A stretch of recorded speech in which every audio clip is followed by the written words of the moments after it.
Hola, buenas noches, ¿cómo están? Me retrasé un poquito, pero bueno. Después de tanto, haciendo otro vivo. Vamos a ver que yo no estoy oxidado, ya que dejé bastante tiempo de transmitir. Estuve bastante tiempo sin transmitir. Vamos a esperar unos minutos más, como siempre hice, para ver cuánta cantidad de personas entran, para que puedan arrancar desde el inicio de la conversación. Vamos a tratar un tema bastante relevante para el derecho penal, un tema lindo, que trae mucho compromiso y trae muchas cuestiones derivadas de la tipicidad. Para mí es lo más importante y lo más lindo que tiene el derecho penal, es la tipicidad. Así que vamos a tratar un tema que es errores de tipo, ¿sí? Y los errores de prohibición. Vamos a tratar las discusiones doctrinarias, los posibles problemas, esas situaciones de hecho de laboratorio y las diferentes soluciones jurídicas doctrinarias que se van presentando a lo largo del iter criminis, que es la teoría del delito. Saludos a Patito, doctora Nardelli, gracias por estar siempre presente, siempre ligada a todos los conversatorios. Vamos a dar únicamente unos minutos más y arrancamos. Pronto, Pato, vamos a estar haciendo un vivo contigo. Ahí estoy hablando con el doctor Fernando para poder realizar otro vivo respecto de la especialización particular de cada uno y de los diferentes temas de estudio para poder trabajarlos.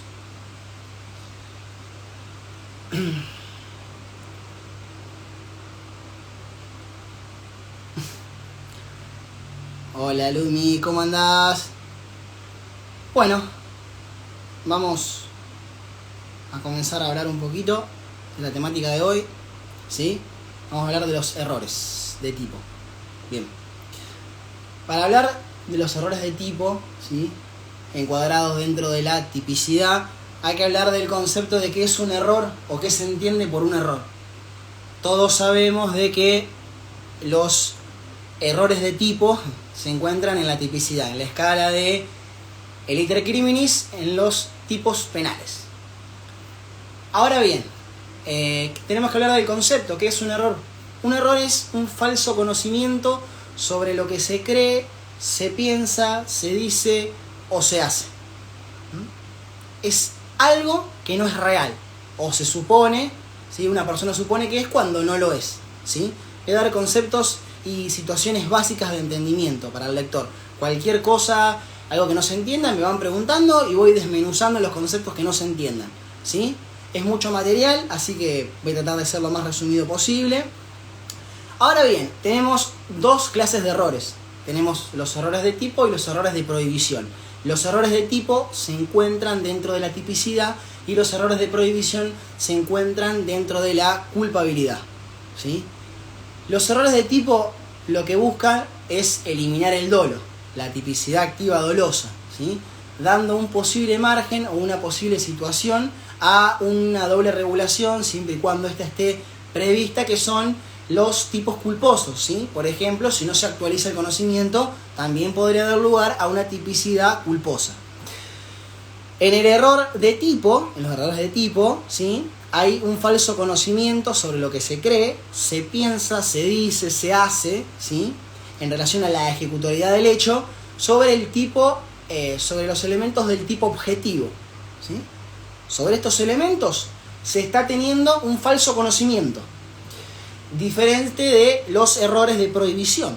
Los errores de prohibición tienden a la persona no conoce, no sabe que estaba prohibido, ¿sí?, o cree que la norma le otorga un permiso, cree que está permitido, otra falsa suposición, ¿sí? Fíjense cómo el error comienza a jugar de una forma distinta el contenido, ¿sí?, cómo empieza a tomar y a inmiscuirse. Bien, acá hay varias cuestiones a tratar. Los errores de tipo eliminan el dolo y los errores de prohibición eliminan la culpa, ¿sí?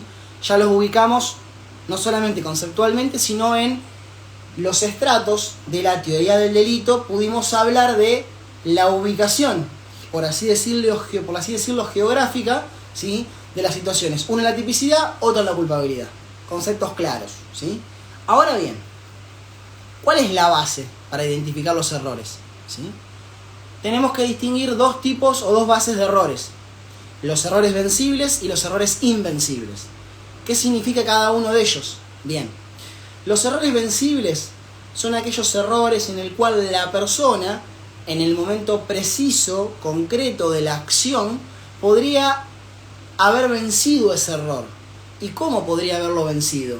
Podría haberlo vencido si éste hubiera aplicado las diligencias necesarias, ¿sí?, para poder romper ese error y no haber llegado, ¿sí?, a esa, por así decirlo, hecho delictivo.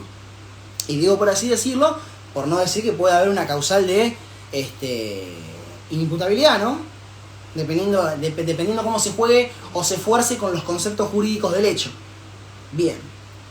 Luego de esto voy a pasar a dar los ejemplos, para que se entienda bien. ¿Qué es un error invencible o ineludible o inevitable o diferentes formas de llamarlo conforme a la doctrina? Son aquellos que, si bien la persona podría haber colocado todas sus diligencias intelectuales, psicológicas, sociales, motrices en el hecho antes de ejecutarlo, aún así no podría haber vencido el error.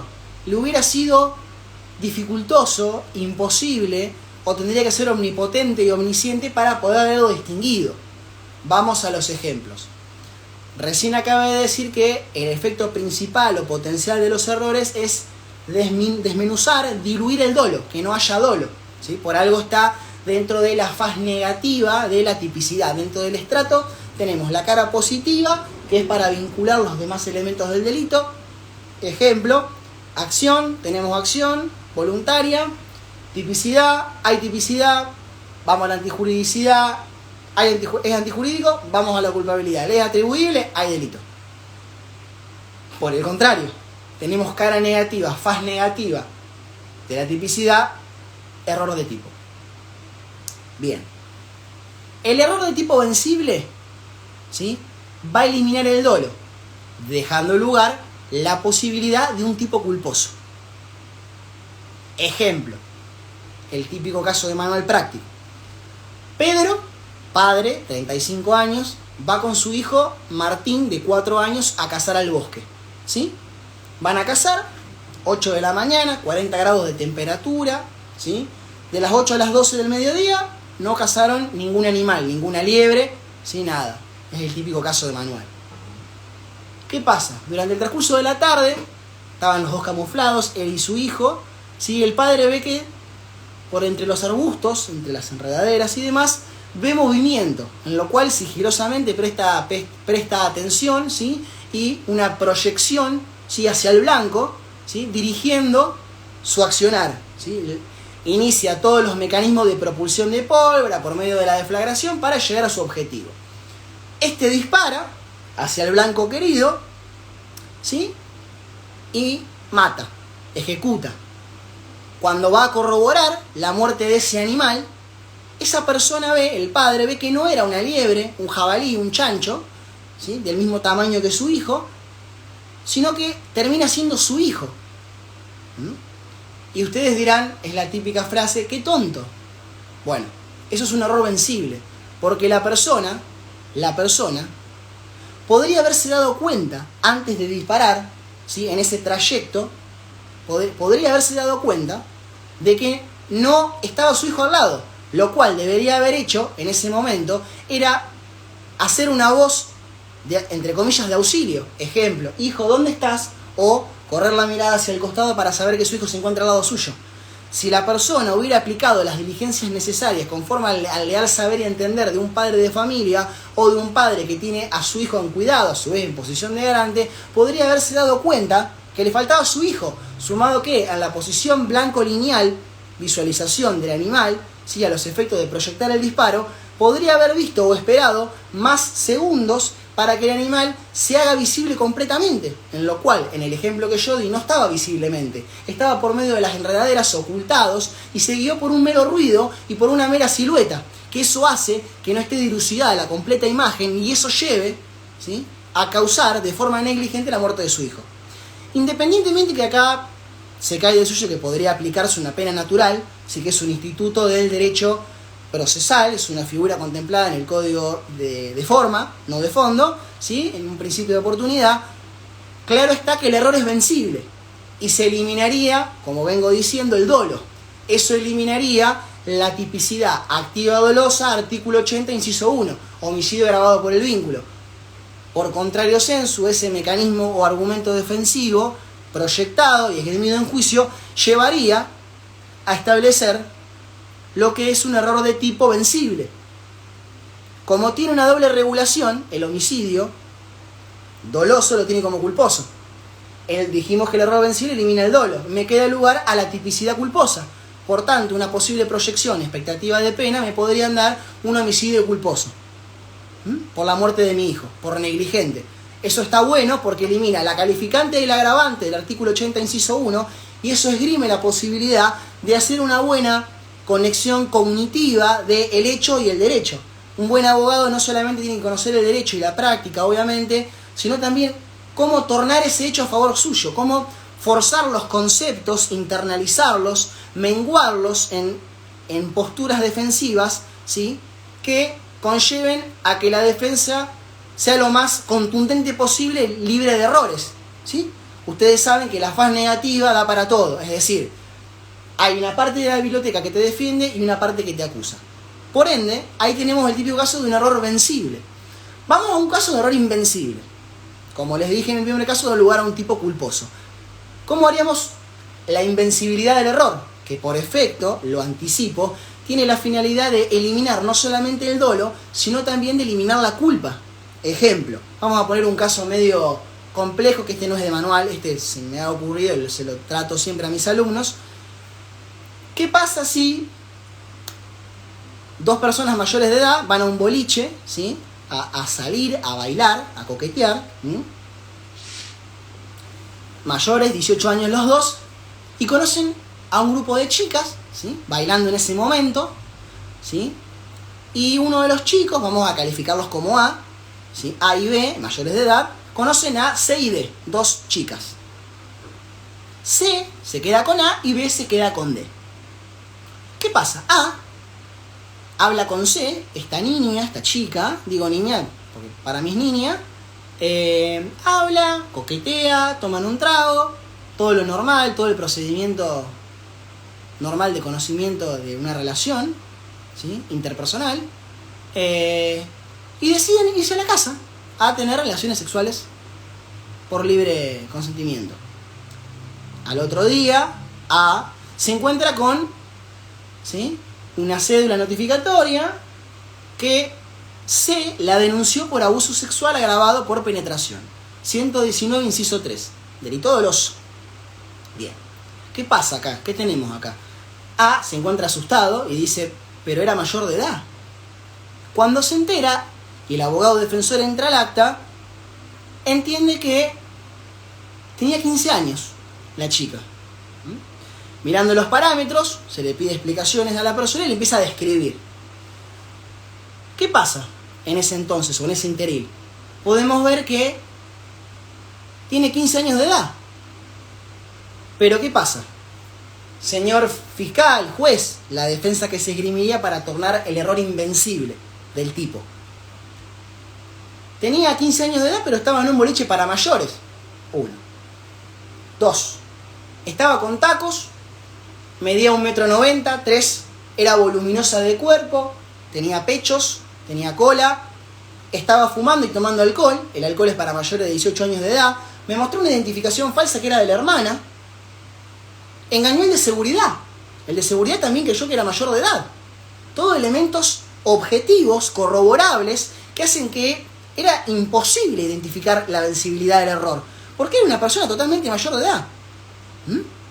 Sumado a que en juicio uno puede llamar obviamente a las anteriores parejas de esa persona para demostrar la experiencia sexual, que no se la abusó, que hubo consentimiento.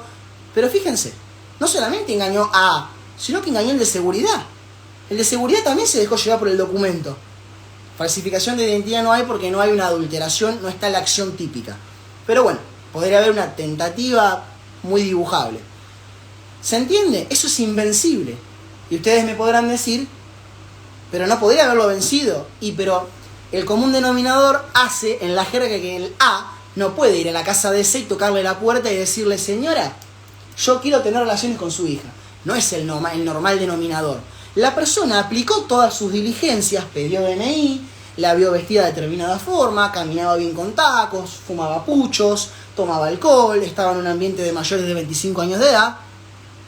Uno puede creer que es mayor de edad, no que tiene 15 años. 1,90 m, corpulenta. La persona aplicó todas sus diligencias, pero aún así no pudo vencer el error. ¿Y qué pasa? Bien, el abuso sexual del 119, inciso 3, es una figura dolosa. En este caso, sea vencible o invencible, no importa, porque vamos a eliminar el dolo. Si es invencible, eliminamos la culpa. En el caso que sea vencible, sea el señor fiscal, como no admite una doble tipificación culposa del abuso sexual, porque no es, uy, disculpate, violé. No existe, no encuadra. Sería atípico. Sería atípico porque no tiene doble regulación como el homicidio. El homicidio tiene doble regulación, dolosa y culposa. El abuso sexual no. Alegando un error de tipo, dejamos a nuestro cliente satisfecho. Obviamente esto hay que probarlo, hay que menguarlo y hay que tener los elementos de hecho, de derecho, prueba fílmica, que no hay ninguna lesión sobre la víctima, testigos y demás, pero la teoría del caso sostenible, fortificante, con todos los elementos probatorios, ¿sí? Tienen que ser contundentes, ¿sí? El alegato de apertura es fundamental, ¿sí? La teoría del caso es fundamental para sostener la vencibilidad o la invencibilidad del error. Otro caso de invencibilidad, para ir cerrando, sería el siguiente. Juan y Martín se van a una fiesta. Los dos con sobre todo, el mismo comprado en Silla Argentina, un saco divino, mismo talle, mismo color, mismo precio, todo. Lo cuelgan en el perchero, al cabo de terminar la fiesta, cada uno se va a su casa. Nada más que Martín se lleva el de Pedro y Pedro el de Martín. Al otro día, Martín denuncia a Pedro porque se llevó su sobre todo. Y en el fiscal lo imputa por hurto simple, 162, y en ese interín, el abogado defensor que va a alegar un error invencible, mismo talle, misma marca, mismo lugar, amigos. ¿Qué me voy a poner? ¿El código de qué? ¿De serie? Imposible detectarlo. Comprar en el mismo lugar. Y en todo caso tampoco hay lesividad, porque es el mismo saco. Los dos iguales, comprados el mismo día. No hay lesividad tampoco. ¿Por qué? Porque el mismo saco te está llevando, no es de misma calidad, mismo ingenio, misma tasitura, misma marca. Hay un error de tipo. Y si fuera invencible, vamos a suponer que fuera invencible. Vamos a suponer que no es invencible. Invencible elimina el dolo y elimina la culpa. Es vencible. Bueno, elimina el dolo. Claro.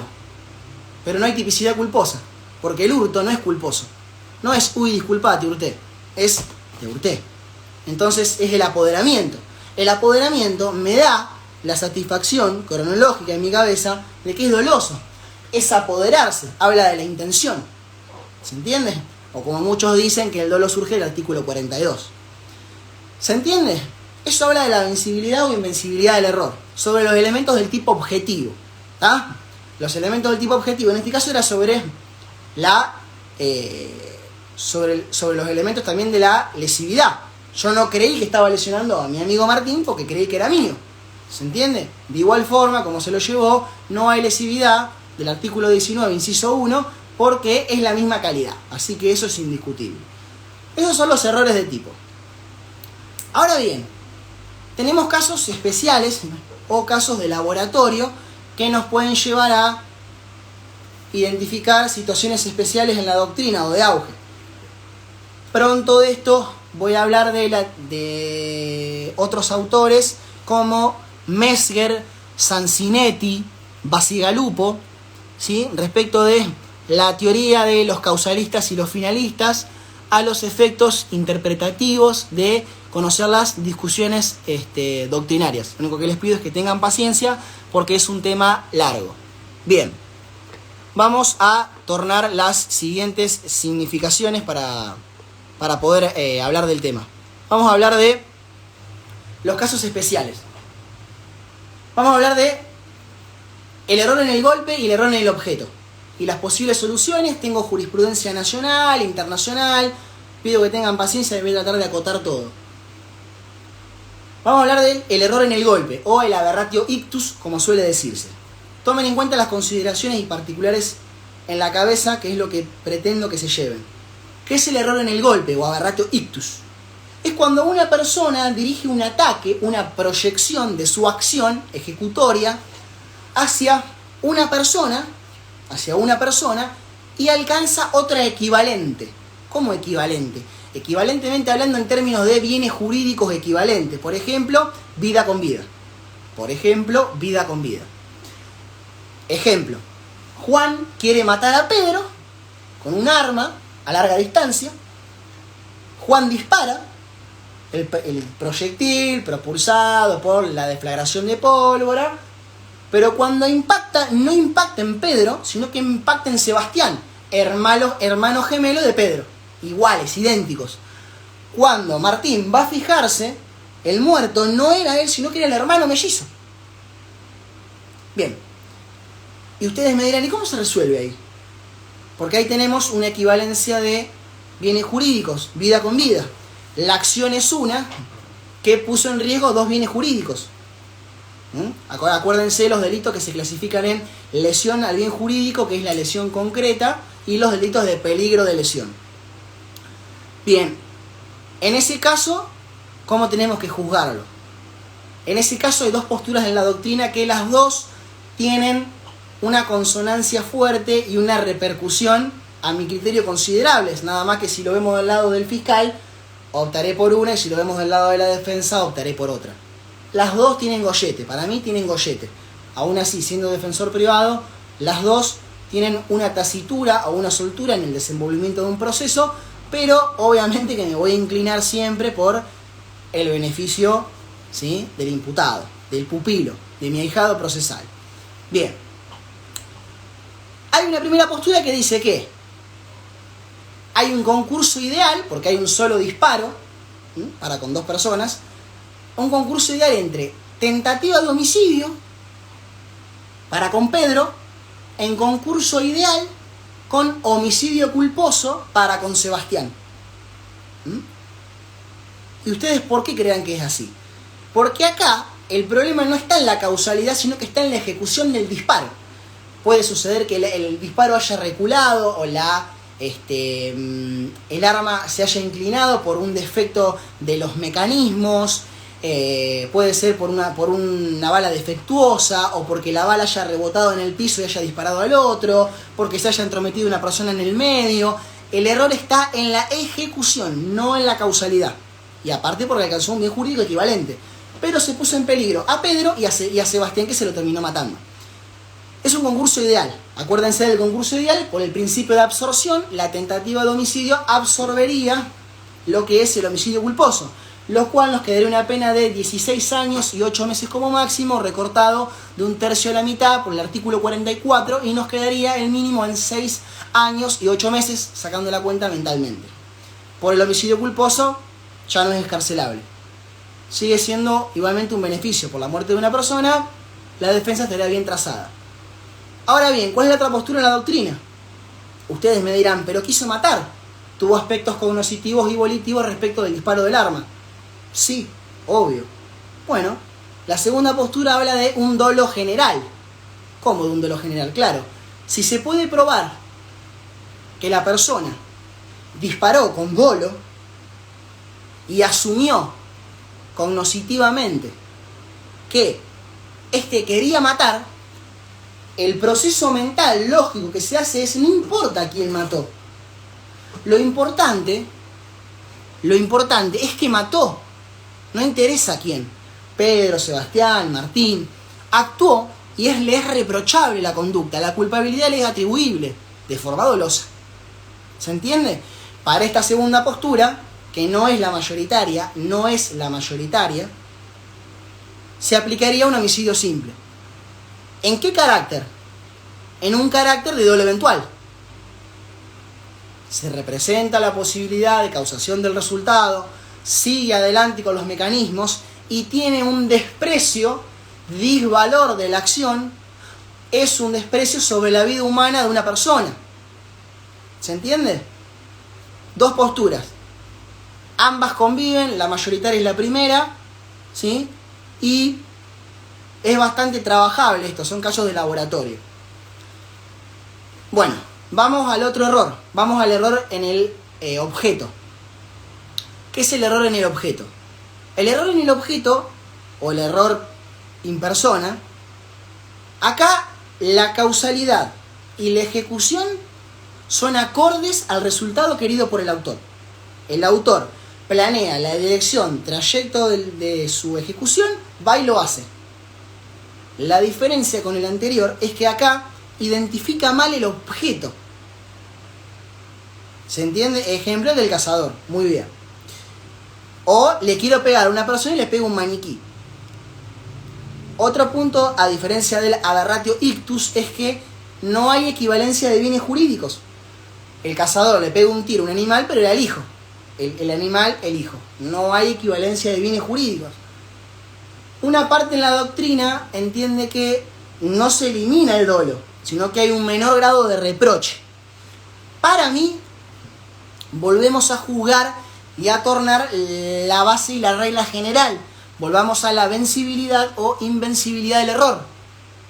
Como abogado defensor voy a alegar la vencibilidad del error. Como defensa alternativa voy a plantear una pena natural. Bueno, la causalidad es acorde a la ejecución y los bienes jurídicos no son equivalentes. Para algunos no se elimina el dolo, pero el grado de reproche es menor. Siempre y cuando no se demuestre el dolo, ¿no? Si nosotros podemos probar el dolo eventual, el flaco está condenado. Esa es la diferencia entre uno y otros. Vamos a pasar a otro caso de laboratorio, que es la teoría del dolus generalis. ¿Sí? ¿Qué dice esta teoría del dolus generalis? Bien. La teoría del dolus generalis hace referencia a cuando se adelanta o se atrasa el resultado. Teoría del dolus generalis. Es conforme a la intelectualidad del sujeto si se adelanta o se atrasa el resultado querido por el agente. Ahora voy a nombrarlo un poquito, lo voy a desmenuzar posteriormente. Ahora voy a dejar la incógnita. ¿Qué significa esto? Hay que analizar si lo que quiso el agente se produjo antes o después. Si hay un adelantamiento del resultado, hay que analizar dos cosas. Si hay principio de ejecución, ¿sí? O si no hay principio de ejecución. Ustedes sabrán que todos los actos anteriores a la ejecución son actos preparatorios, según donde nos posicionemos. Y no es lo mismo porque los actos preparatorios para el derecho penal no son punibles, ¿sí? Algunos dicen que se admite la legítima defensa, pero no me quiero adentrar en la juridicidad o antijuridicidad de esos hechos. ¿Qué pasa? Si hay un adelantamiento del resultado sin principio de ejecución, será analizado como un tipo culposo. Ejemplo, Juan persigue a Sofía por el bosque para violarla con un revólver. Primero la viola y después la quiere matar. En ese trayecto, teniendo dominio del caso porque la está persiguiendo, Sofía se resbala y se cae. Se adelantó el resultado querido por el agente. Ahí sería culposo. En el caso que haya un adelantamiento del resultado, ¿sí?, con principio de ejecución, se juzga por las reglas de la tentativa, por el título de la tentativa. Ahora bien, que luego voy a dar más ejemplos. ¿Qué pasa si hay un atraso del resultado? Un atraso en el resultado. Se atrasa el resultado querido por el agente. Esto es el aspecto cognoscitivo y volitivo del dolo. Va a ser un concurso real entre tentativa de homicidio y homicidio culposo. ¿Se entiende? ¿Cuál sería el ejemplo? ¿Cuál sería el ejemplo de esto? Por ejemplo, Martín llama a Sofía al puente, a un puente. Martín la odia. ¿Qué pasa? Martín le quiere dar muerte en el puente. La quiere reventar a palazos. Le pega 3 palazos en la cabeza. Primera acción. Martín la cree muerta. Segunda acción, la arroja al río para ocultar el cuerpo. La IPP, la investigación penal preparatoria, arroja las primeras evidencias periciales médicas que murió como causa de un ahogamiento porque se llenaron los pulmones de agua y eso causó la falta de oxígeno. Como defensa voy a alegar que la causa de muerte no fueron los golpes, sino que fue el agua. El autor quería matarla acá, no acá. Entonces se atrasó el resultado querido por el autor. Se atrasó. Él lo quería acá, no acá. Se dilucida el tiempo, ¿no? Entonces tenemos dos acciones en diferentes tiempos verbales, por así decirlo, o acciones típicas. ¿Y cómo lo juzgamos a eso? Concursos reales sería entre tentativa de homicidio en concurso real con homicidio culposo. Como defensa viene bárbaro esa sinonimia del dolus generalis. Ahora, si yo soy fiscal no me haría tanto quilombo. Directamente le pongo un homicidio simple con dolo eventual.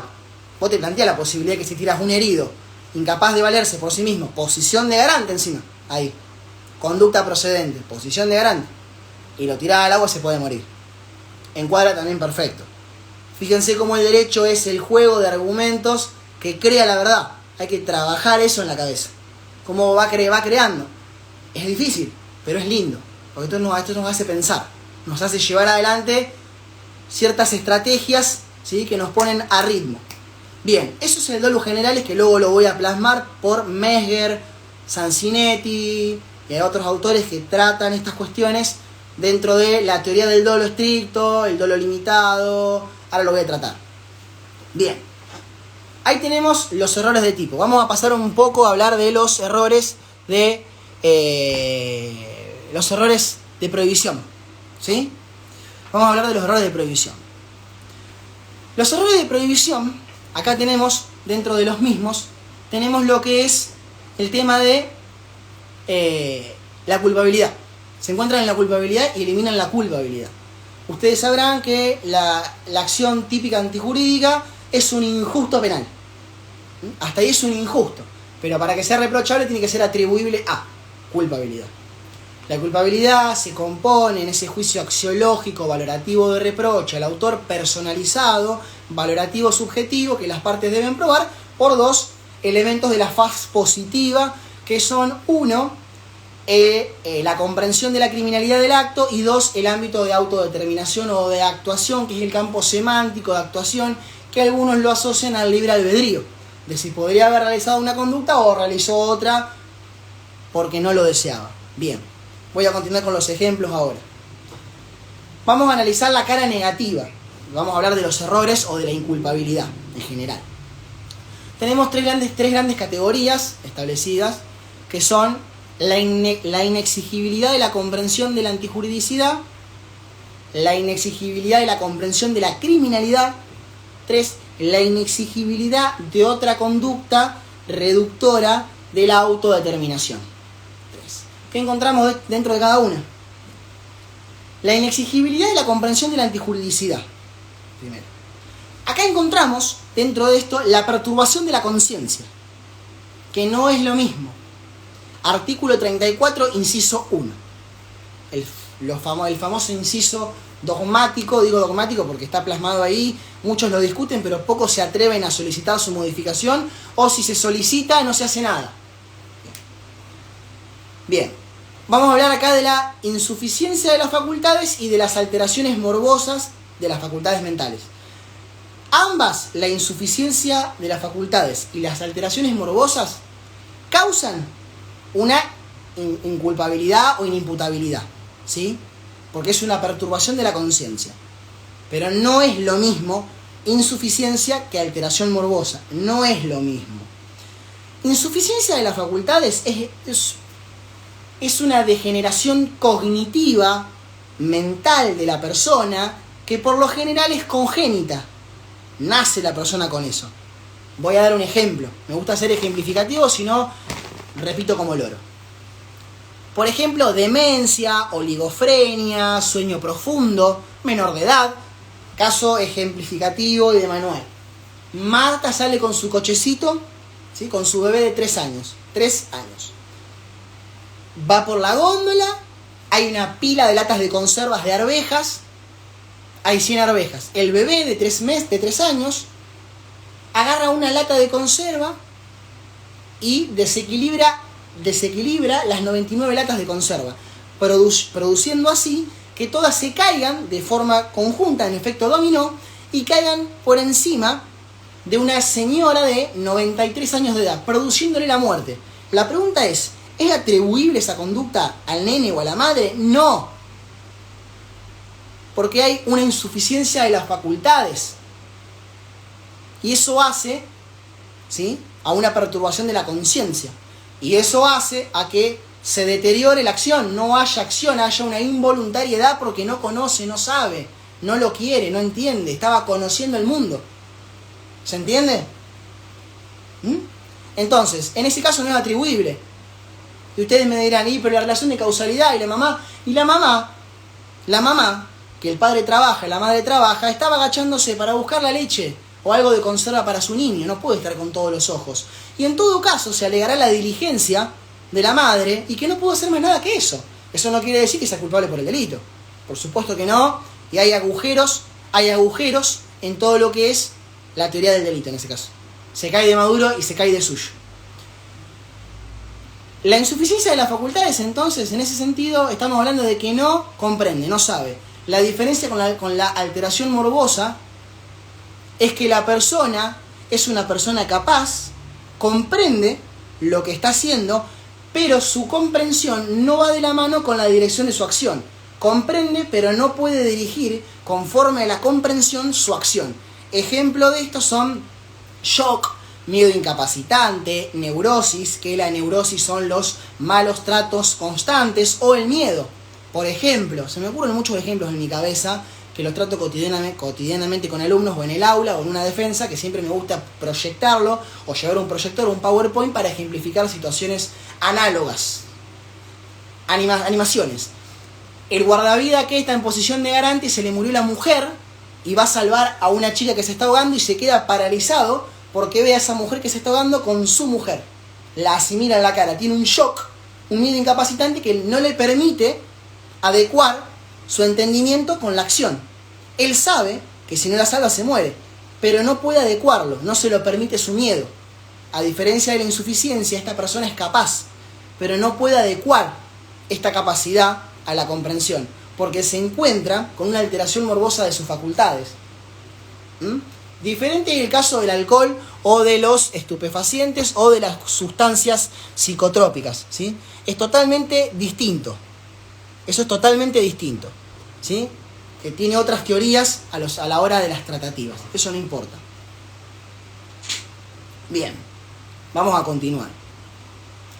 Entonces, ¿se entendió la diferencia entre insuficiencia de las facultades y alteraciones morbosas? Ambas causan la inculpabilidad, a diferencia de eso. Bien, vamos a otro. La inexigibilidad de la comprensión de la criminalidad. Acá tenemos lo que es el error de prohibición directo, indirecto y los errores exculpantes especiales. Acá vamos a lo importante. ¿Qué son los errores de prohibición directos? Los errores de prohibición directos pueden clasificarse o recaer de las siguientes formas. Acuérdense que recae sobre la prohibición. Puede ser, recae sobre el conocimiento de la prohibición. Quiere decir que el sujeto no conoce la prohibición. Ejemplo, una mujer francesa que en Francia está autorizado el aborto, viene a Argentina y se causa un aborto que todavía no está legalizado. Esa persona no conoce el mandato de la norma que está prohibido. Por ende, no le es atribuible el aborto doloso, porque no conoce el mandato. ¿Se entiende? Entonces, en ese caso, el error de prohibición directo elimina el dolo de forma completa y elimina la responsabilidad. Otro ejemplo, me gusta ser ejemplificativo. El indio que vivió, o el africano que vivió 50 años en su tribu, que estaba acostumbrado a matar personas por una cuestión cultural, a luchar cuerpo a cuerpo por la comida, viene a Argentina, objeto de un experimento, y se escapa de la jaula. Este comienza a ponerse nervioso porque las personas estaban con ropa, él estaba completamente desnudo, viviendo 40 años en su tribu, sale y mata personas para comérsela, tipo caníbal. ¿Se le puede atribuir homicidio? No, no se le puede atribuir el homicidio, porque él desconoce la prohibición de asesinato o de homicidio. ¿Se entiende? Eso es un error de prohibición. Recae sobre el conocimiento. Otro error de prohibición directo es recae sobre el alcance de la prohibición. ¿Qué son qué? son falsas suposiciones del consentimiento, acciones fomentadas por el derecho, riesgos no prohibidos, cumplimiento de un deber jurídico, también causan eliminación de la culpa. ¿Sí?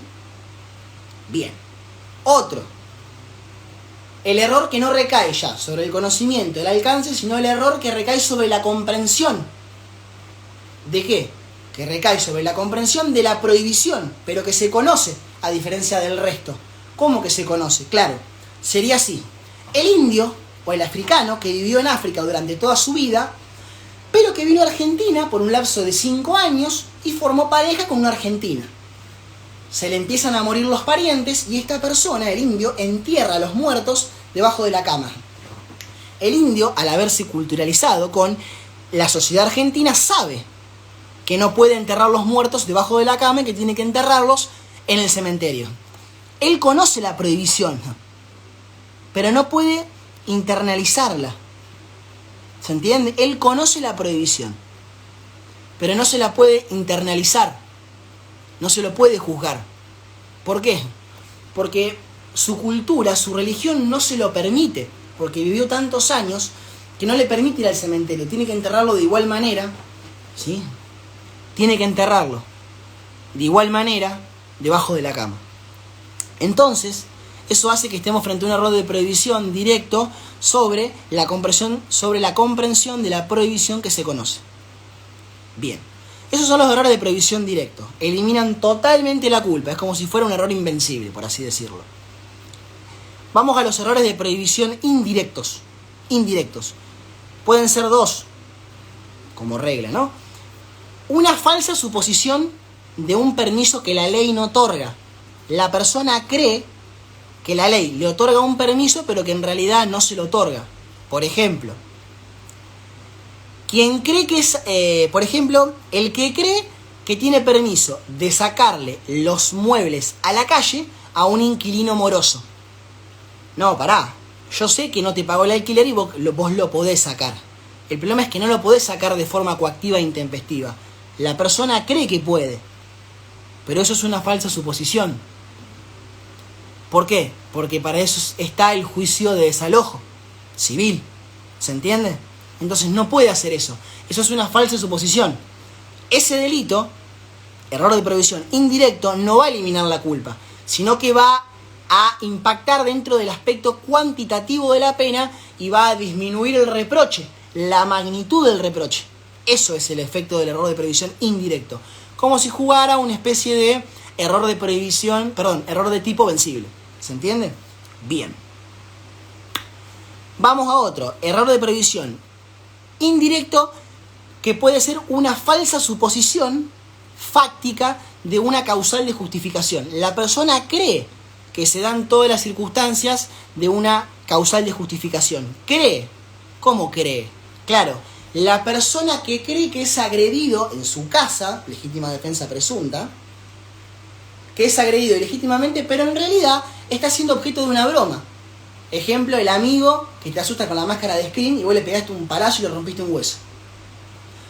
¿Qué va a decir la persona? Yo creí que estabas en mi casa a altas horas de la noche con gozo y yo te pegué un palazo. Tenía miedo. Claro, pero te estaba haciendo una broma, che. Eso es un error de prohibición indirecto, es una falsa suposición fáctica de una causal de justificación. ¿Y cómo se resuelve? Da un menor grado de reproche. Redondeando, en vez de lesiones dolosas serán lesiones culposas. Exceso en la legítima defensa, artículo 35. Por ejemplo, se me ocurre, ¿se entiende? Así es como va trabajando un poco el auge de las defensas. Bien. Ahora bien, vamos a otros errores que son los errores exculpantes. Vamos a los errores exculpantes especiales. ¿Qué son estos errores especiales exculpantes?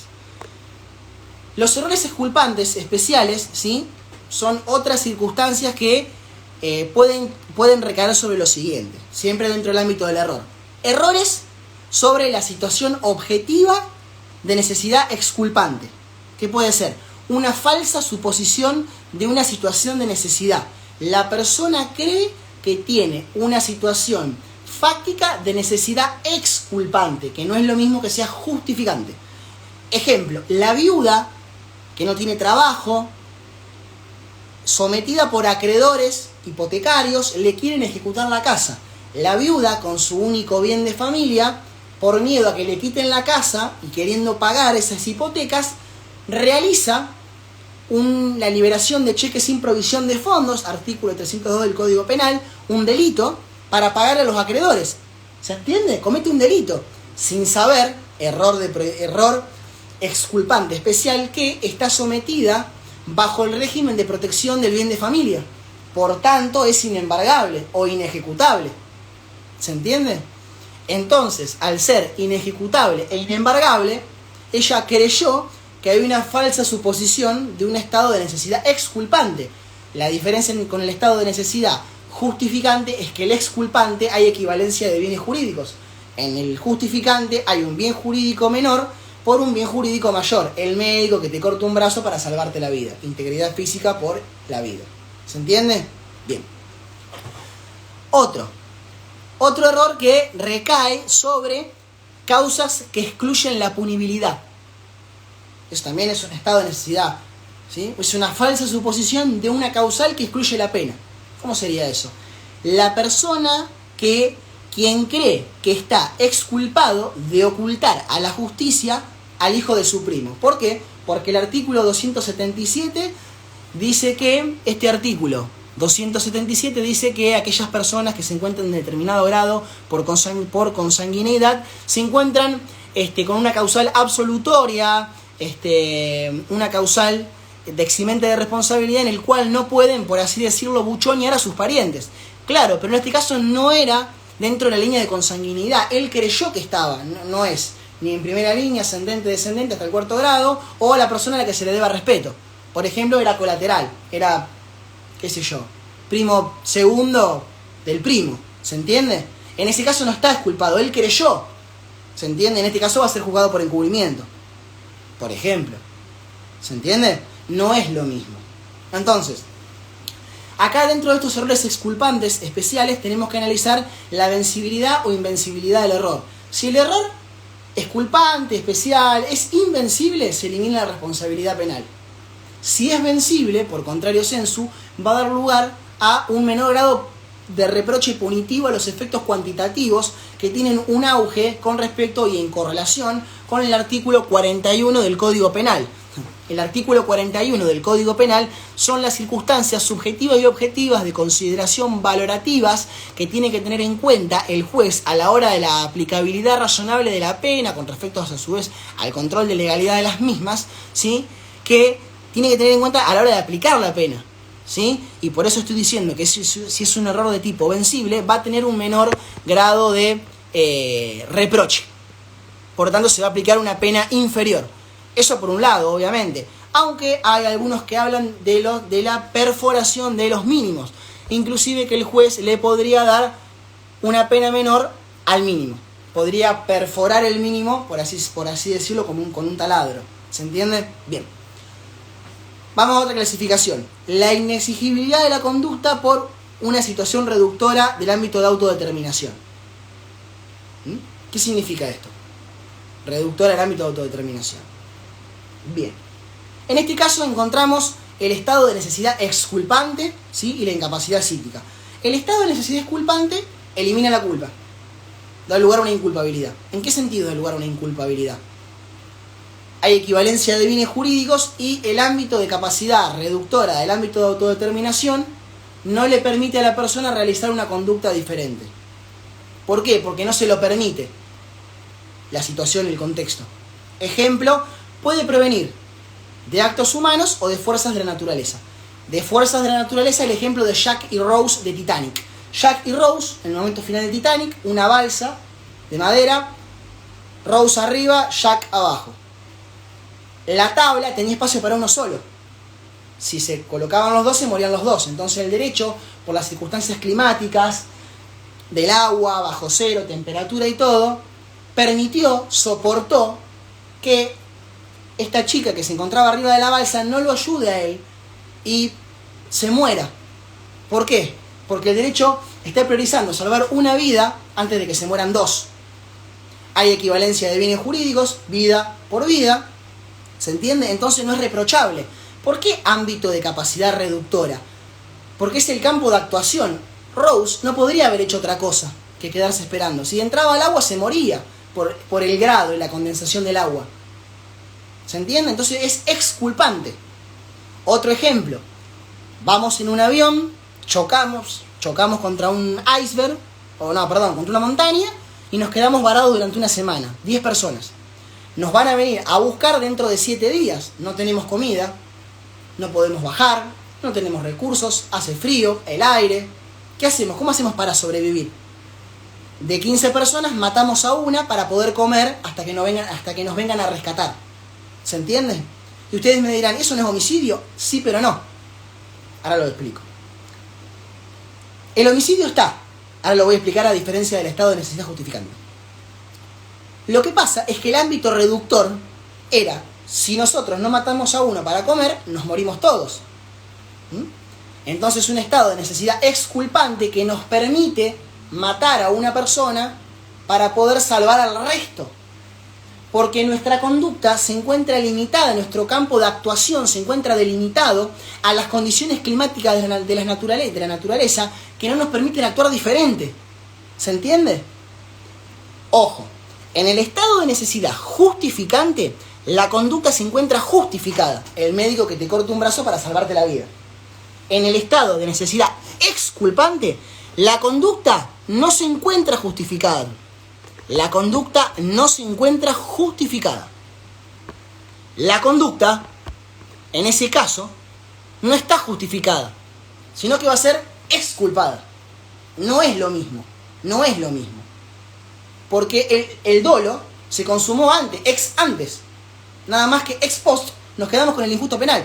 Acción típica antijurídica, pero no culpable. El estado de necesidad justificante hace a la juridicidad, lo corta antes del injusto. Es un estudio un poquito más menguante a la hora de planear y escribir una defensa. Bien, eso es proveniente de la naturaleza. Proveniente del hecho humano sería, por ejemplo, Juan le coloca un revólver en la cabeza a Pedro y le dice: Pedro, si vos no matás a Sofía con esta arma, yo te pego un disparo a vos. Estado de necesidad exculpante. Equivalencia de bienes jurídicos, vida por vida. Si yo no mato, me matan. Entonces, la persona que mata, ¿sí?, mata con el consentimiento viciado. Entonces, yo no seré culpable de matar a otra persona, porque estoy defendiendo mi vida. Equivalencia de bienes jurídicos, no tengo otra posibilidad, ámbito de autodeterminación, de hacer otra conducta, porque si no mato, me matan. ¿Se entiende? Sumado a que esa persona va a ser autor mediato del homicidio, porque yo funcioné como instrumento, porque mi consentimiento estuvo viciado. ¿Se entiende?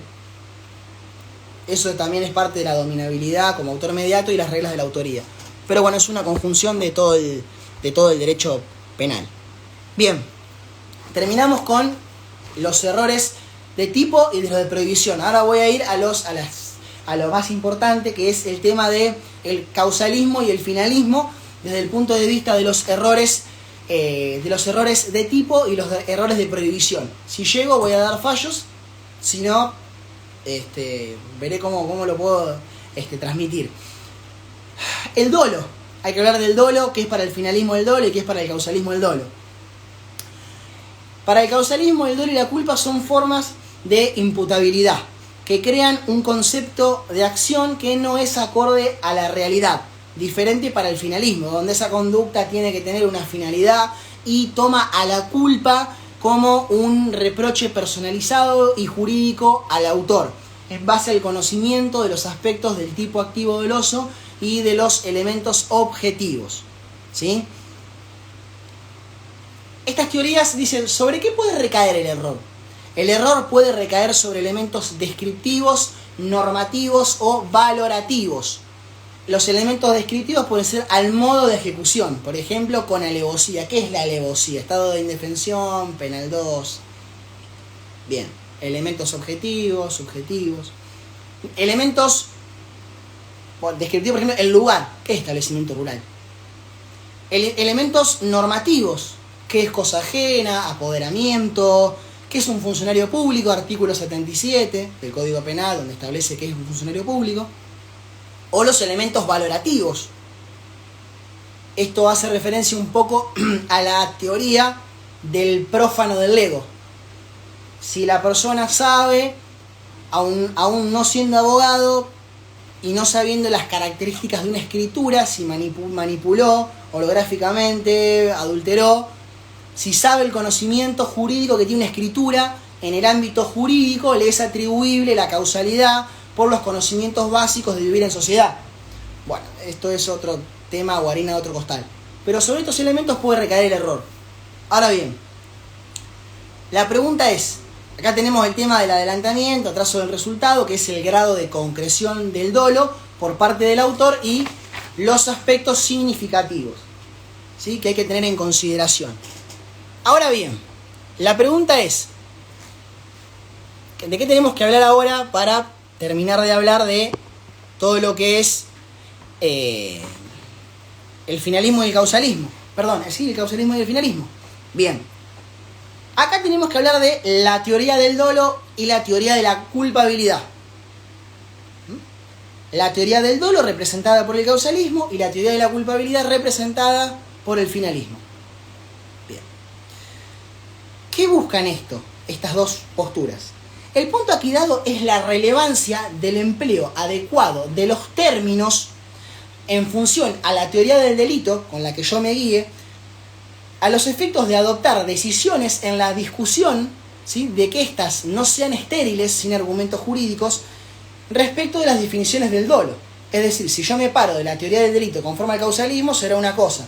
Si yo me paro en base a la teoría del delito del finalismo, será otra. Y tengo miles de ejemplos para brindar. No es lo mismo el padre que coloca al niño a dormir con su madre y la madre con su voluminoso vientre lo aplasta y lo mata. Para el causalismo, el padre será el padre será el que lo mató, y para el finalismo no. ¿Se entiende? Según donde nos paremos. Ahí vamos a los argumentos o artilugios legales de gran consideración o magnitud para entender cómo estas posturas fuerzan los conceptos para otorgar mayor punibilidad o menor punibilidad. Bien. Vamos a la teoría del dolo malo, sostenida por el causalismo, y la teoría de la culpabilidad sostenida por el finalismo. La teoría del dolo malo, del causalismo, lo que busca es el disvalor de la acción, ese conocimiento potencial de la antijuridicidad respecto de su actuación. Es un recaudo ineludible a los efectos del reproche también, ¿sí? Hay que tener un disvalor de la acción, tiene que haber un disvalor de esa acción de la persona. ¿Qué dice la culpabilidad? El finalismo dice, por el contrario, sensu. Está todo muy lindo, pero hay que hacer un juicio de valor axiológico de reproche, que puede dar una atenuación al tipo activo doloso y como contraespejo dar un lugar a un tipo activo culposo. No lo sabemos. Esta es los primeros argumentos esgrimidos. Tenemos dentro de esta gama la teoría del dolo estricto y como contracara la teoría de la culpabilidad estricta. Sería, la teoría del dolo estricto admite que hay errores de tipo. Cuadro comparativo. La teoría de la culpa estricta también admite que hay errores de tipo. Ok. No estoy confundiendo errores de tipo con errores de prohibición. Estoy diferenciando que para el causalismo la estructura de acción típica, antijurídica y culpable es de una forma.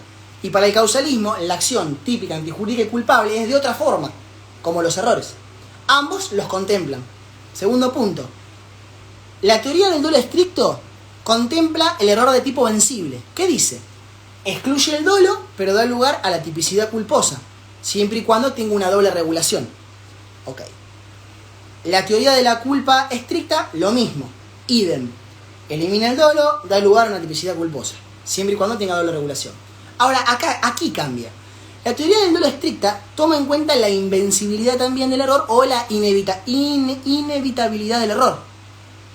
Pero ¿qué pasa? Excluye el dolo y la culpa, mutuo. La teoría de la culpa estricta también dice acá, la diferencia es que el sujeto quiere y hace. El sujeto quiere y hace aspectos cognoscitivos y volitivos. Acá lo importante, dice en la teoría de la culpa estricta, es el conocimiento potencial de la criminalidad. El conocimiento potencial, ¿sí?, potencial de la criminalidad de ese acto. Ahí empieza a variar, empieza a hacer ruido. Bien, en resumen, para estas teorías son una forma distinta de forzar conceptos e interpretar de manera más justa el caso concreto. Algunos generarán impunidad y el otro no. Es según donde nos situemos, ¿no? Esto es un auge en discusión. Bien, tenemos luego la teoría en este ámbito de la teoría del dolo estricto y la teoría de la culpabilidad, los errores de prohibición. La teoría del dolo estricto toma en cuenta los errores de prohibición. La teoría de la culpabilidad estricta también toma en cuenta los errores de prohibición. La diferencia está en los evitables o inevitables. En la del dolo estricto establece que el error de prohibición evitable o vencible excluye el dolo.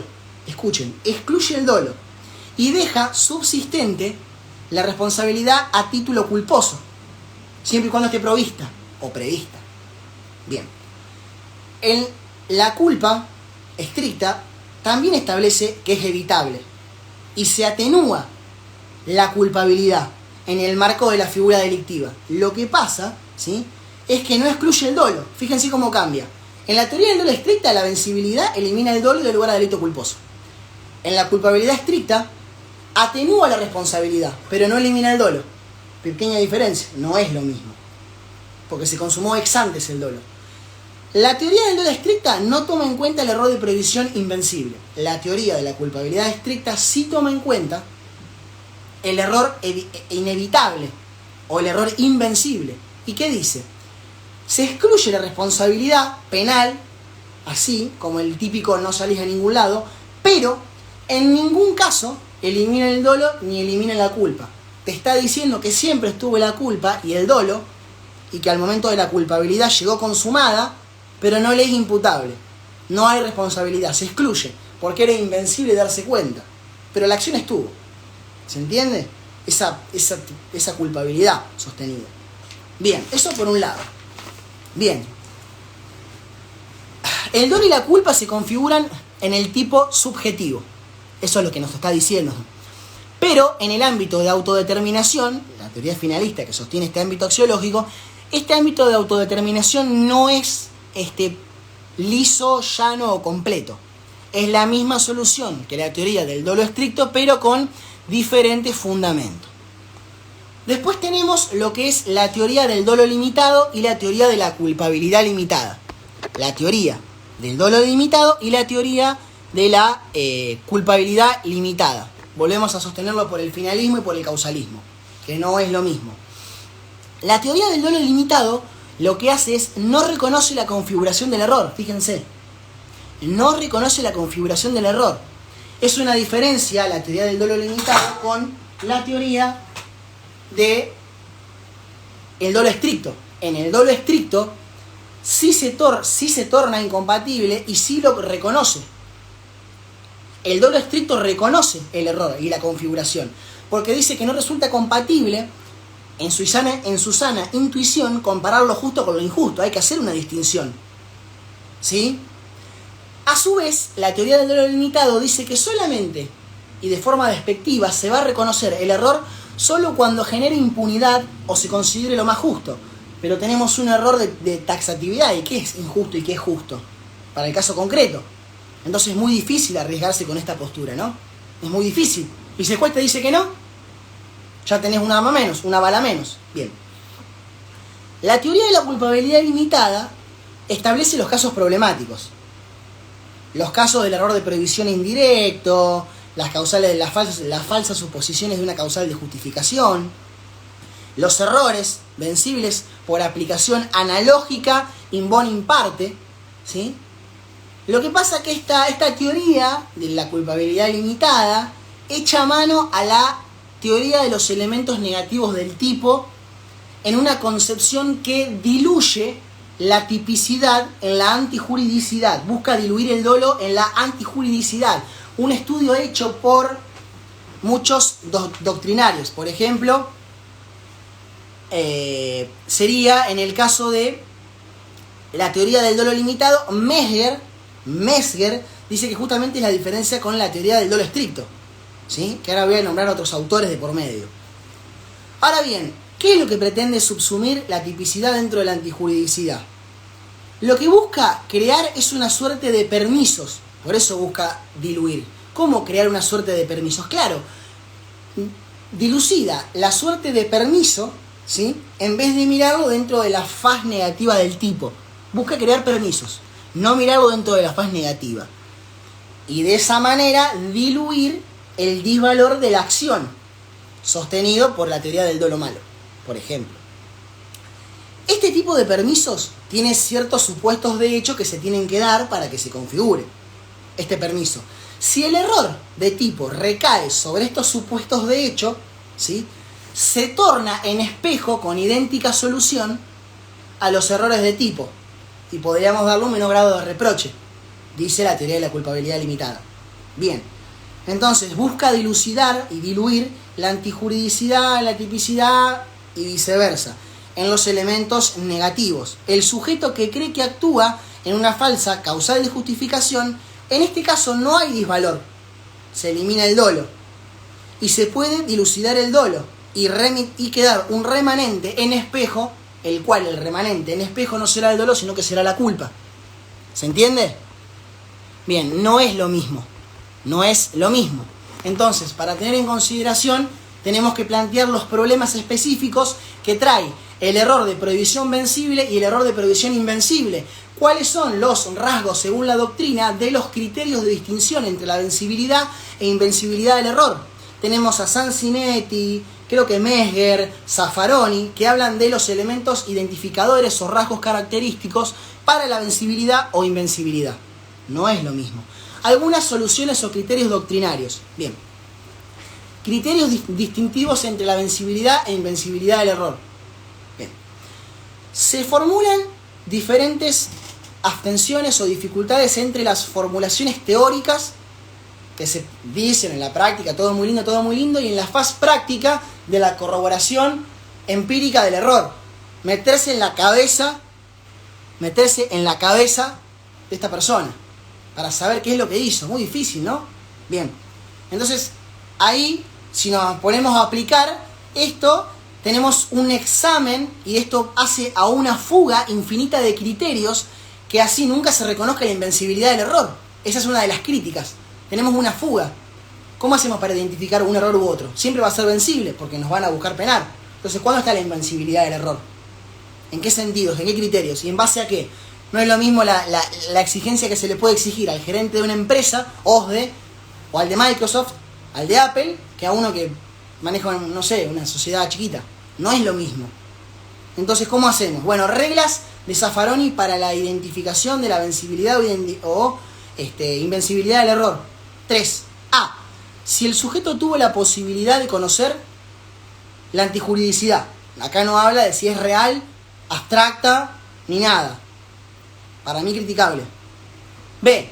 Si al momento del hecho tuvo la posibilidad de hacerlo. Ahí contempla. ¿De qué? De ver la posibilidad real. Bien. 3. Si era exigible que conociera la antijuridicidad de su conducta. Ya no la posibilidad al momento de hacerlo, sino antes.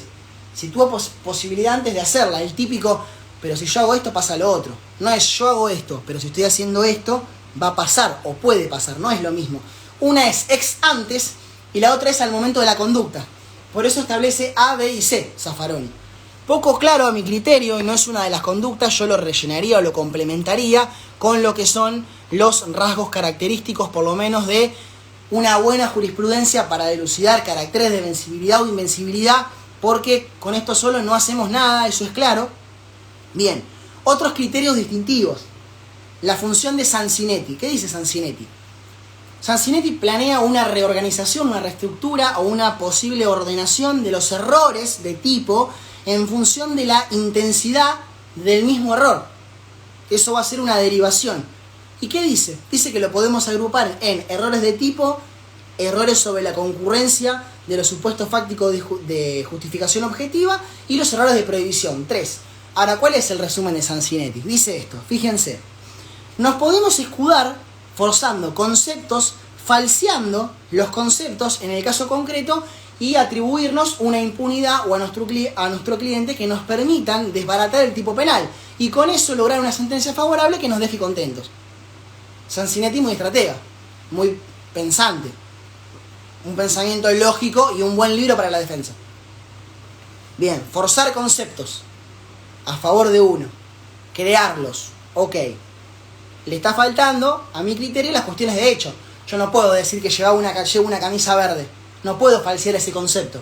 Yo necesito un sustento lógico y fáctico en contraposición con el sustento de derecho. No puedo hacer magia. El abogado es abogado, pero no es Harry Potter. A eso es lo que quiero decir. ¿Se entiende? Bien. Otros criterios distintivos. La función del llamado del tipo y el estímulo para activar la reflexión. La función del llamado del tipo, la conducta que yo voy a realizar, prever. Fíjense. Es un estímulo concreto de la gente, que es un llamado de advertencia donde el sujeto debe reflexionar sobre lo que está haciendo, sobre su conducta y la posible realización de los elementos del tipo objetivo y su potencial antijuridicidad. ¿Se entiende? La persona que está disparando con el arma tiene una posibilidad de llamado del tipo. Esa advertencia de teniendo un elemento contundente con elementos que pueden dañar la vida humana, ¿sí? Es un momento de reflexión concreta de advertencia de peligro en su conciencia. Realizando esa conducta tiene una posibilidad potencial de esa antijuridicidad, ¿sí? En su cabeza. ¿Se entiende? Otros criterios distintivos que se sustentan en la doctrina. En resumen, y ya paso a unos casos jurisprudenciales si me da el tiempo, lo cierto hasta acá es que no hay una reforma en el Código Penal aún respecto de este artículo 34, inciso 1, que contempla los errores, que permite en este caso una construcción y un libertinaje muy amplio respecto de los errores. Se requiere una modificación, porque si no da para todo forzar los conceptos. Por eso me gusta la tipicidad, porque es lo más difícil para el abogado, la tipicidad. La acción obviamente que uno la va a ver, es un aspecto lógico, pero a veces es muy difícil contemplarlo y buscarlo. Bien. ¿Qué pasa con este artículo 34, inciso 1? Núñez, que es causalista, dice que se expide diciendo que cabe una reconstrucción del dogma penal y de los conceptos del artículo 34. Propone una reforma intensiva del artículo 34, básicamente. Algunas otras propuestas de la doctrina del problema. Fíjense, Bacigalupo, tomando en cuenta lo que dije, el efecto espejo, ¿sí?, del dolo y la culpa. Bacigalupo dice que el artículo 35 del Código Penal, como precepto regulador del error, también, el 34, el 35, el 34 contempla el error, pero también puede llevar que en base a que el error justamente da un menor grado de reproche, por eso habla del 35, en base a la teoría, ¿sí?, de la culpabilidad limitada, dice que se transmite el delito doloso en culpa, ¿sí?, y que esto se debe esmerar de forma benévola a la hora de la cuantía de la escala penal. Sería, este es el típico caso de a mayor esfuerzo la persona para comprender la antijuridicidad de lo que ha hecho, porque le cuesta, menor va a ser el reproche penal. ¿Por qué? Porque le cuesta entender. A mayor facilidad la persona entiende lo que hizo, mayor la escala penal. Bien. Después tenemos el de la teoría de la culpabilidad estricta, ¿sí? Dice que se desgasta la propuesta de arriba de Bacigalupo, del artículo 35, porque los mínimos y los máximos de la escala penal son solo indicativos. ¿Por qué? Como hablamos de los errores exculpantes, especiales, vencibles o invencibles, esto se cae de suyo y se desbarata porque se pueden perforar los mínimos legales, como había dicho. Entonces, si se puede perforar, de nada sirve la explicación de Bacigalupo. ¿Se entiende? Esto es un poco lo que es la teoría de la causalidad y de la postura finalista. Esto es un poco más o menos lo que vengo tratando. Voy a dar un fallo, o bueno, los voy a tratar así muy por arriba. El que los quiere me avisa por privado y se los paso, no hay ningún problema. Jurisprudencia, hay tres. Una es una distinción entre el error de tipo y el error de prohibición por una tenencia de arma de guerra con un voto mayoritario del doctor Soria. Es muy importante, como yo dije, no hay que quedarse con la doctrina, sino que hay que leer jurisprudencia para la vencibilidad o invencibilidad del error y ver criterios, ¿sí? 2, segundo fallo, distinción sobre el error de prohibición indirecto. Distinción sobre el error de prohibición indirecto y la aplicación de la teoría de la culpabilidad limitada. Causa número 27087, el Tribunal de Casación Penal de Buenos Aires, la Sala 3, sentencia del 15 de mayo del 2012 por legítima defensa. Error de prohibición indirecto sobre presupuestos fácticos de su configuración. Otra. Causa 39016, Sala Tercera del año 2010, el 19 de mayo. Criterios de distinción sobre la vencibilidad e invencibilidad del error, reflexión e información. Bien, y después el caso Ruiz de la provincia de Salta. Voy a hablar un poquito de dos fallos, a ver cuánto me queda de tiempo, no sé qué es lo que me está dando Instagram, pero bueno. Bien. Vamos a hablar del primero, el caso de los errores distintivos entre el error de prohibición por una tenencia de arma de guerra. Una persona se encontraba en la casa con una aportación de arma de guerra, era prófugo, ya era solicitado por anteriores delitos, y le fueron a hacer un allanamiento sumado a la aportación de arma de guerra, este segundo delito, y esta persona cree que se encontraba en una falsa suposición de una causal de justificación, una legítima defensa en su casa. Ya tenía una condena de ejecución condicional cumpliendo, y la policía entra, porque tenía arma de guerra, entra para justamente, ¿sí?, hacer uso de sus facultades. Esta persona cree que estaba en una causal de justificación y le dispara al policía y lo mata. Esta persona, claro, ya tiene antecedentes, condena de ejecución condicional, y sabe que era un criminal. Bien. ¿Qué pasó? Bien, en este interín la discusión de carácter pasa por la discusión de carácter de arma de guerra. Y ustedes me dirán, no entiendo el error. Se discutía el aspecto del arma, el carácter objetivo, si era un error vencible o invencible. ¿Pero respecto de qué? Respecto de si el arma, la persona, este criminal que ya tenía antecedentes por condena de ejecución condicional, tiene que saber qué es un arma de guerra y qué no es un arma de guerra. ¿Se entiende? Esto es un tipo penal abierto propio, porque el Congreso no dicta la ley esa complementaria que la viene a integrar, sino el Poder Ejecutivo es quien da la lista de armas de guerra. Bien. Acá pasa por la impunidad, por si su conducta era impune, porque si hacemos que es un error invencible, se elimina la tipicidad dolosa, y a su vez no tiene tipicidad culposa, queda impune, no hay delito. ¿Se entiende? La defensa hizo una buena estrategia. Bien. ¿Qué pasa si se discute si esta persona tiene que conocer o no el decreto reglamentario? Bien. Sobre la calidad del arma de guerra y su aspecto vencible o invencible. Bien, ¿qué es lo que se resolvió por mayoría? En sí mismo tenía una condena de ejecución condicional que tenía las características suficientes y morfológicas que le podrían llevar a la conducencia del arma para tener problemas, y no es exigible, por consiguiente, que el sujeto sepa clasificar distintivamente armas conforme al decreto reglamentario. Con esto basta y se cumple el dolo. ¿Qué quiere decir esto? En este caso, el error de prohibición se descarta desde el lado de la invencibilidad, sino que estamos, por mayoría absoluta por voto del doctor Soria, ante un error de prohibición indirecto vencible, lo cual da un menor grado de reproche.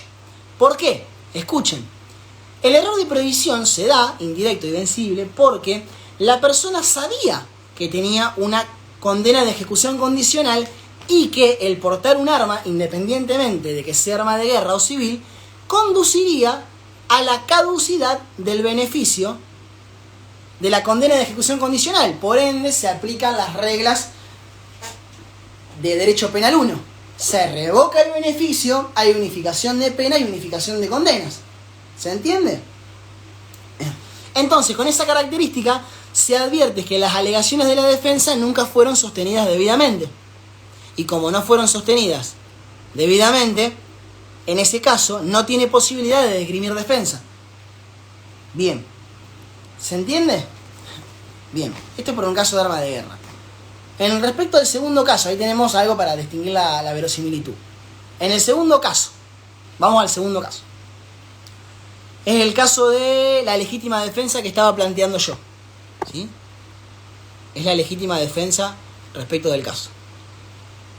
Vamos. Dice, se trataba de hacer un allanamiento nocturno en una vivienda y el problema es que se advertía un procedimiento de allanamiento que irrumpe en la casa de una persona que estaba dentro de ese hogar y se defiende. ¿Por qué se defiende esta persona? Porque cree que estaba en una legítima defensa presunta y mata a un policía. Cuando sale, le pega un tiro al dueño que tenía pedido de captura. Acá el tribunal habla sobre el error de prohibición indirecto. Falsa suposición de una causal de justificación o legítima defensa presunta. Se discute si es vencible o invencible. ¿Por qué se discute esto? El primer problema que generaba era la teoría estricta de la culpabilidad. Porque, ¿qué tal? ¿Se acuerdan lo que dije? Que corresponde la atenuación de la defensa. Dice que se corresponde atenuarla porque plantea que el error en este caso es invencible. Y no es una causal fáctica por los datos. Porque pese a esa reflexión ulterior, debe considerarse la invencibilidad del error y por ende la absolución por inculpabilidad. El magistrado, por mayoría, dice que no hay un error de previsión invencible. No lo hay. ¿Ah? A la segunda pregunta, si es vencible o invencible, dice que no, por mayoría. ¿Por qué? Escuchen. Por razones de que el sujeto tenga más cuidado, ¿sí? a los efectos de adoptar y resolver, a los efectos de reguardar y resolver. Escuchen, la teoría de la culpabilidad limitada, que en base a la vía de Bacigalupo, fíjense, se termina conduciendo a que en los casos del error de prohibición indirecto vencible respecto de la responsabilidad de la configuración del error por una causa de justificación, él cree que hay una falsa causal de suposición, legítima defensa presunta. Él cree que es agredido ilegítimamente, por eso actúa, ¿sí? Merece ser regulado por la vía del artículo 35, una de las soluciones problemáticas que yo dije, Bacigalupo, ¿se acuerdan? Para Bacigalupo, entonces, tiene que haber una atenuación de la culpabilidad. El dolo se consumó, pero tiene que haber una atenuación conforme a la teoría de la culpabilidad limitada. ¿Se acuerdan? Vengo haciendo el cierre. En los casos se aceptó el carácter vencible del error de prohibición. ¿Se entiende? Fue un error vencible. Y eso hace que se disminuya la culpabilidad, quedando así en un exceso, pónganle de legítima defensa, dando lugar a un homicidio culposo. ¿Se entiende? La persona se le hizo un allanamiento y reaccionó frente a ello. Es un tanto lindo, recomiendo leer los fallos. Otro fallo de Aberratio Ictus muy bueno es el fallo Martinero. Martinero es un homicidio a título de dolo eventual. Cualquier cosa me lo pueden llegar a pedir. Bueno, en base a ello doy por finalizado el vivo. Espero que les haya gustado, no los haya aburrido. Fue bastante largo, pero traté de acotarlo lo más que pude. Y bueno, no sé si hay alguna duda o pregunta. Dejo 2 minutos para el mismo. Les agradezco la paciencia de explicarles. Me mezclé otros temas, trabajé con otros temas que no tendría por qué haber hablado de la insuficiencia. Pero bueno, todo es correlato de todo. Todo es correlato de todo. No puedo no hablar del dolo hablando de los errores de tipo, no puedo no hablar de la culpa, no puedo hablar de la dominabilidad y no puedo no hablar de otros artículos como la legítima defensa o como la insuficiencia de las facultades. No puedo no hablarlo, porque justamente necesito el recaudo de otros elementos de la teoría del delito para poder sustentar lo que estoy diciendo. Si no, estoy hablando en compartimentos estancos y no es de agrado trabajar cuestiones aisladas, para el derecho, menos para el derecho penal, que se juega con la libertad. Así que si no hay preguntas, doy por finalizado el vivo, y si les gustó les pido por favor que lo compartan o etiqueten a gente que les pueda interesar.